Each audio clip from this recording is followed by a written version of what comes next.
Kenapa? Banyak orang pinter yang dulunya di kelas ranking 1, ranking 2, sekarang itu malah mereka tidak jadi kaya. Tapi dulunya anak-anak yang bandel, nakal, ini malah kebalikannya. Dianggapnya sebagai orang yang nggak mungkin punya masa depan, justru malah sukses berkarir di bidang masing-masing. Tapi justru yang bodoh, kelihatannya nggak punya masa depan, troublemaker, justru malah jadi kaya raya dan sukses di bidangnya. Ini video hasil dari pertemuan aku dengan kepala-kepala cabang yang ada di perbankan. Waktu itu aku sempat dinner dan diajak ngobrol panjang lebar. Aku tahu banget kalau orang ini itu adalah temennya papa aku. Waktu dulu dia itu adalah orang yang menjadi primadona di sekolahannya. Sudah cantik, pinter, selalu juara ranking 1, ranking 2. Semua orang anggapnya dia ini jadi anak yang paling sukses. Tapi setelah 30 tahun mereka itu lulus dari kuliah, orang ini hanya menjadi kepala cabang dengan gaji kurang lebih sekitar 30 sampai 40 juta. Sebenarnya bukan bisa dibilang jelek, ya pas aja. Tapi dengan pengorbanan dia selama 30 tahun di satu tempat dan perusahaannya bahkan bertumbuh berkali-kali lipat lebih kuat, lebih kencang, nilai segitu sebenarnya tidak ada artinya. Nah, apa yang ngebuat orang yang dulu-dulunya pintar di dunia nyata mereka itu tidak bisa survive? Di sini aku bakal jabarin 6 kelemahan menjadi orang yang pintar di sekolahan.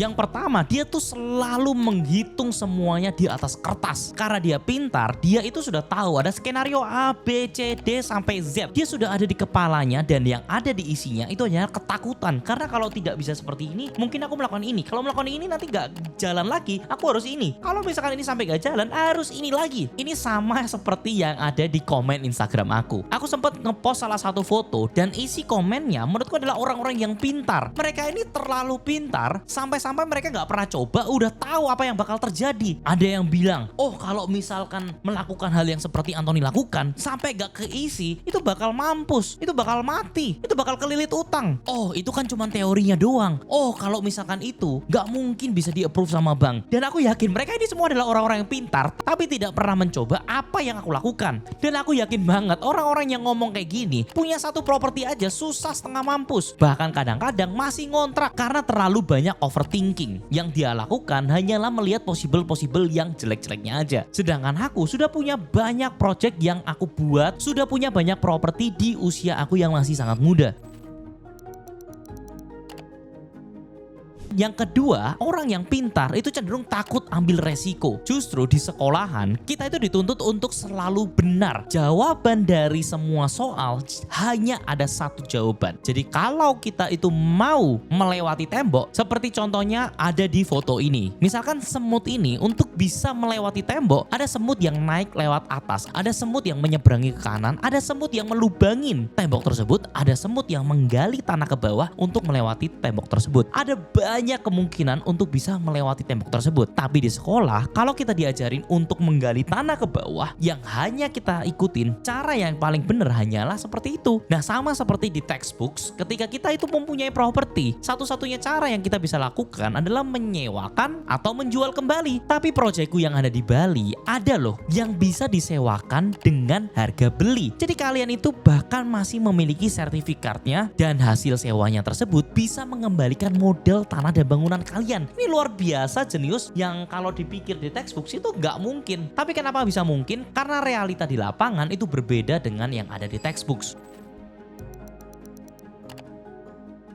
Orang-orang pintar selalu mencari perfect timing. Dia tuh maunya aman banget. Kalau semuanya sudah aman, baru mereka mau masuk. Tapi asal kalian tahu, tidak akan ada perfect timing dalam hidup kalian kalau kalian itu tidak pernah mencoba langkah pertama. Aku sempat untung banyak dari Bitcoin juga karena posisinya aku nabung waktu Bitcoin itu lagi jatuh. Waktu Bitcoin itu 2021 mulai terkoreksi dan setiap bulannya aku cicil terus menerus sampai di tahun 2024 dan berhasil exit di tahun 2025. Apakah ini tuh good to be true dan ini perfect timing? Menurutku aku bisa exit di angka 1,5 walaupun dia naik-naik sampai di 2 miliar. Nah, tapi ada satu hal yang harus kalian ketahui. Karena aku sudah melewati kesalahan di waktu 2017 sempat pakai uang langsam dan karena hype sekali aku ikut membeli dan akhirnya mulai jatuh ke bawah dan aku akhirnya terpaksa menjual Bitcoinnya tersebut. Ini adalah pembelajaran yang menurutku tuh mahal banget dan nggak akan ada perfect timing seperti sekarang kalau tidak melewati 2017 di mana aku kehilangan banyak uang di sana. Jadi orang pintar itu terlalu banyak berpikir, dia tidak pernah mau salah, mau selalu ada perfect timingnya. Tapi bagi orang-orang yang bisa menemukan perfect timing itu setelah melewati banyak proses di mana mereka banyak melakukan kesalahan.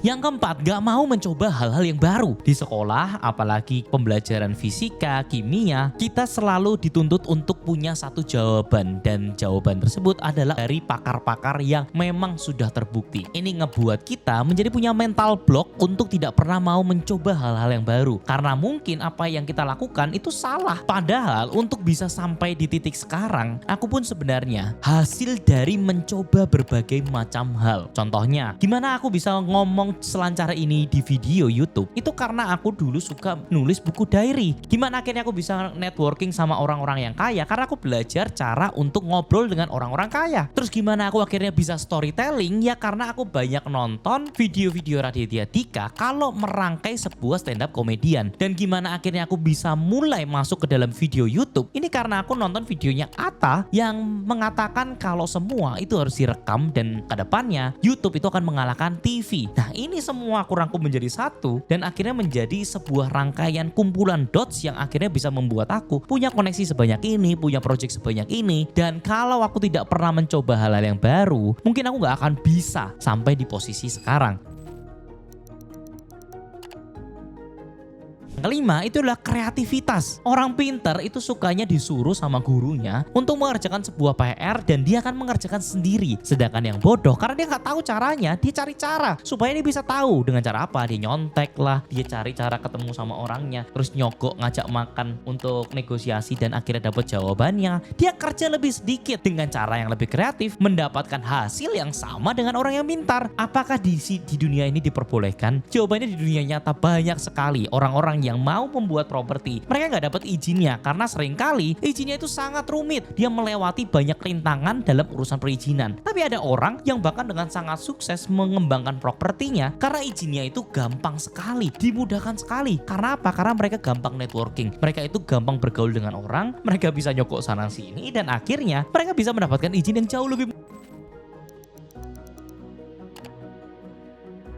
Menurutku yang keenam, ini yang paling penting, yaitu adalah kritis dalam setiap apapun yang terjadi. Orang pintar itu selalu ngeliatin apa yang ada di buku. Sedangkan orang yang bodoh selalu mendebat karena dia punya prinsip hidupnya sendiri. Dia selalu mempertanyakan hal-hal yang sudah menjadi peraturan. Contohnya, kalau kalian itu disuruh pakai seragam di sekolah, semua orang akan mengikuti. Tapi orang bodoh akan mempertanyakan, kenapa aku harus pakai seragam? Sampai dia akhirnya mungkin mendapatkan jawaban dari guru. Dan aku yakin gak semua guru tahu kenapa orang harus pakai seragam. Oh, ternyata ada filosofinya. Ketika kita pakai seragam, semua orang dianggap sebagai setara. Tidak ada orang yang lebih, tidak ada orang yang turun. Kadang ada orang yang pakai pakaiannya mungkin lebih jelek, ada pakaiannya yang lebih mewah. Tapi karena semuanya setara, semuanya menggunakan baju yang sama, secara alam bawah sadar mereka akan bergaul tanpa memandang kekayaan. Nah, ini yang akhirnya membedakan orang yang bodoh ini jadi jauh lebih kritis. Oh, berarti nanti kalau aku punya perusahaan, aku juga harus membuat seragam yang sama. Supaya apa? Supaya ketika nanti ada banyak macam orang yang berkumpul di sana, mereka semua bisa bergaul, bersosialisasi dengan kesetaraan yang sama. Tidak ada perbedaan antara orang A dengan orang B. Dan ini hanya bisa didapatkan ketika mereka itu menjadi kritis terhadap sebuah hal, terhadap sebuah peraturan dan mempertanyakan kenapa, dan kenapa. Makanya aku juga bilang ke kalian semua, untuk semua influencer juga kalian juga harus mempertanyakan. Aku pun juga kalian boleh pertanyakan. Kalian boleh tanya kenapa ini, kenapa itu, kenapa ini, kenapa itu. Karena semua pertanyaan tersebut itu akan membuat kalian jadi jauh lebih kritis dan bisa dikondisikan dengan kehidupan kalian saat ini. Karena jawaban yang aku kasih ke kalian pun dengan jawaban pada 5 tahun lalu kalian nonton videoku itu mungkin bisa berbeda jauh karena knowledge-nya, kondisinya, dan keadaannya juga berbeda dibandingkan dengan 5 tahun yang lalu. Jadi harapannya buat kalian semua jangan terjebak menjadi orang yang pintar hanya di dalam sekolahan. Kalian harus bisa lepas dari kutukan-kutukan orang pintar. Dan bagi yang pintar, kalian juga harus belajar dari orang yang bodoh karena menurutku mentalitas orang yang bodoh itu jauh lebih kuat dan jauh lebih kritis. Thank you for watching. Semoga video ini bisa bermanfaat dan seperti biasanya semua akan properti pada waktunya. I'll see you in the next video guys. See ya.